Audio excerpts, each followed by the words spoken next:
everyone, this is Elisa with WTI, and today I want to show you what I use to make my drinks and meals delicious.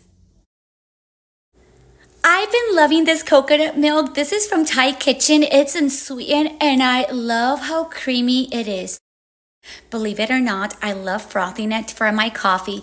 This gives your coffee the most delicious flavor. I enjoy drinking this, especially in the winter and in the fall. It's just delicious with a little bit of pumpkin spice. I also love making curry coconut lentils, and this coconut milk just gives it that perfect, rich, creamy, delicious flavor. This will be the most delicious pure coconut milk you will find.